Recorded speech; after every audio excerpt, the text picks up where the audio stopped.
So what's going on guys, Kate is here and welcome back to a brand new video. For today I will show you the best Arcanist PvE build in Lost Ark. So in this guide I will show you what abilities and awakening skill you want to get. Then I will explain what are the best engravings, gems and cards to use for endgame content. And then lastly I will show you the best gameplay and even which stats you need to allocate for PvE, so you would be able to get the best results and highest damage possible and much more. So no matter how low or high level or gear score your character is, you can easily use this build and follow the step-by-step guide. So if this sounds interesting to you, then let's get right into it.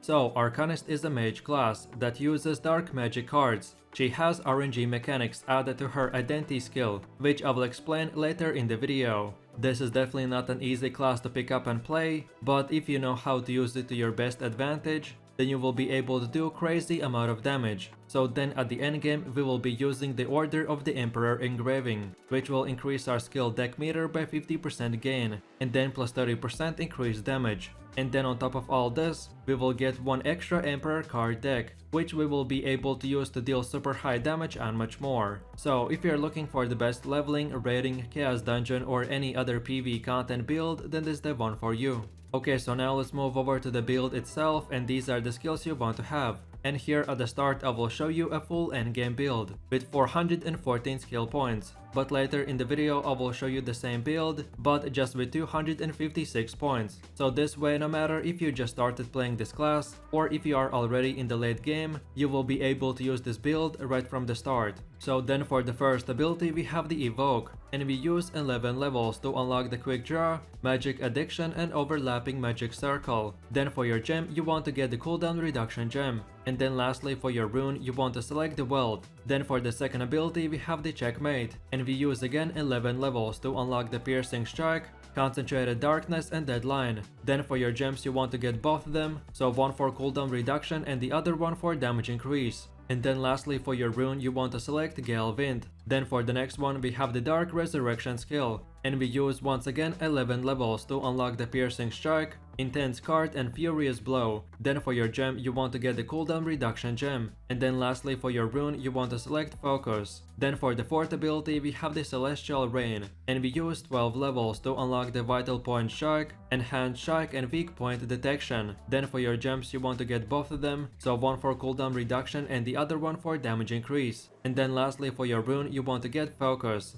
Then for the next one we have the Stream of Edge ability, and we want to use 10 levels to unlock the Acceleration Stream, Dark Edge and Perfect Stream. Then for your gems you want to get both of them, so one for cooldown reduction and the second one for damage increase. And then lastly for your rune you want to get Judgment. Then moving over to the next ability, which is Call of Destiny, and we want to use again 10 levels to select the Mine Enhancement, Quick Draw and Chain Attack. Then for your gem you want to get the cooldown reduction gem, and then lastly for your rune you want to get the Quick Recharge. So then for one of the last abilities we have the Return, and we want to use 10 more levels to unlock the Mind Concentration, Concentrated Card and Exposed Darkness. Then for your gems you don't want to select anything, and then for your rune you want to get the Rage. And then for the last and final ability we have the Scratch Dealer, and we use our last 10 levels to unlock the Weakness Exposure, Weak Point Attack and Safety Device. Then for your gems you want to get both of them, so one for cooldown reduction and the other one for damage increase. And then lastly for your rune you want to get the Conviction.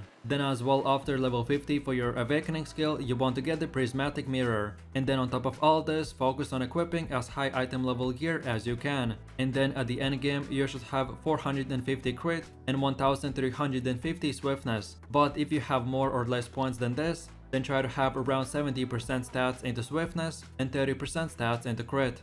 Okay, so then the way I would recommend to upgrade this build is at level 50, you will get around 250 points. So this is how your build should look like, but then by doing more and more endgame content you will get more points. And then at the absolute endgame, this is how your build should look like with all the 414 skill points. So at the start you use the 256 point build, and then by leveling up and completing quests you will get more points. So just keep on improving your skills and getting higher tier runes and gems as well. So then let's move over to the engravings, and you want to get the Order of the Emperor. This engraving will increase our skill deck meter by 50% gain, and then we will get plus 30% increased damage. And on top of all this, we will get an extra Emperor card.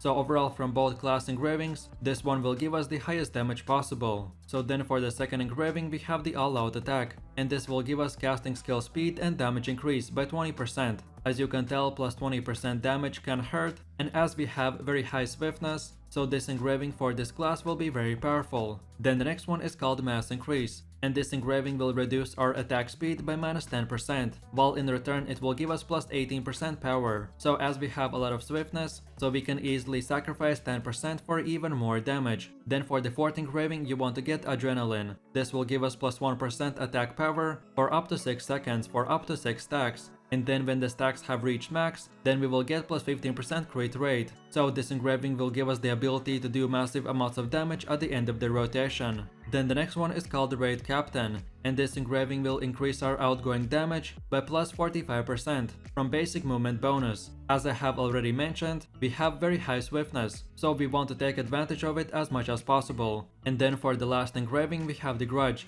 and this is more advanced engraving that is recommended for tier 3 content. This Grudge is the most efficient engraving against mobs, and you will get your damage increased, but in return you will take 20% more damage. So when you get to the very endgame content, which is called tier 3, then get this engraving, and before using it, get it to at least level 2, because at level 1 this engraving is not that efficient. So then in my quick summary, I would recommend to get the top 3 engravings first and then the bottom 3. And then last but not the least, let's move over to your cards. And you want to get a Shandy, Azena and Anana, Nineveh, Baldur, Tarvain and Vey. In general, these cards are endgame system for maximizing your character, so you don't have to get them right away. But these specific cards will optimize your damage output in PvE even more. I did bunch of testing for this build and this was the best and most optimized card set. Okay, so then moving over to the gameplay, and if you have played this class while leveling, then you will be very familiar with the skills, so I will just try to give you a short description. So then for the first ability we have the Evoke, and the skill will cast a magic circle that lasts for 10 seconds, and when we use it again, it will do damage, but while the circle is active the enemy will be slowed for 40%,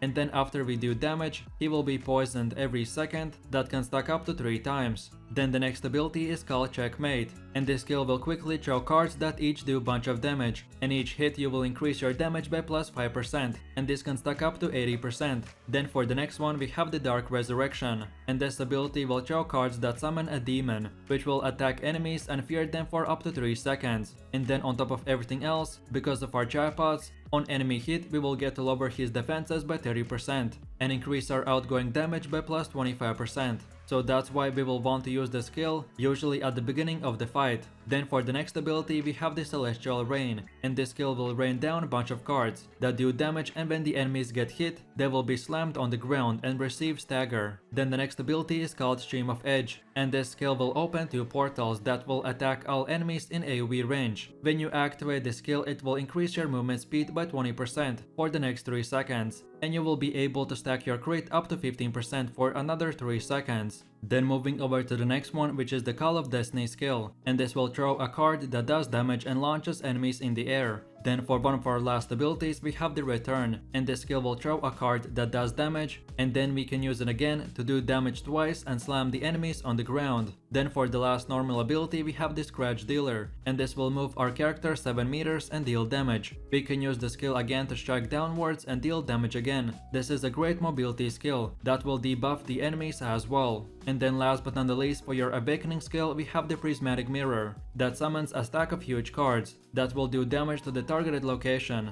Then afterwards you get to use a smaller card that will do big damage over time, and then lastly the big cards will come together and then explode, dealing huge damage and giving you 2 more identity cards. Okay, so then let's take a closer look at your best skill rotation, and I will explain why we use the skills that we do and in which specific order. So Arcanist uses cards as her normal attacks, and when she does damage and fills her identity meter, she will be able to draw cards from her deck, and depending on what type of card she uses, she gets unique buffs for a short amount of time. Arcanist has 3 types of skills. Yellow skills will fill your identity meter a lot quicker, so you get to use your cards a lot more often. Then blue skills will stack on mobs, which can stack up to 4 times, and you will usually want to use them, so then afterwards you can use the red skills and do big damage. And then lastly we of course have the red skills. These are your main damage dealers. So the red skills will remove the stacks that you got from the blue skills, and depending on your stacks they will do huge amount of damage. So then the highest damage rotation is to first of all use the Prismatic Mirror, then Scratch Dealer, then Evoke,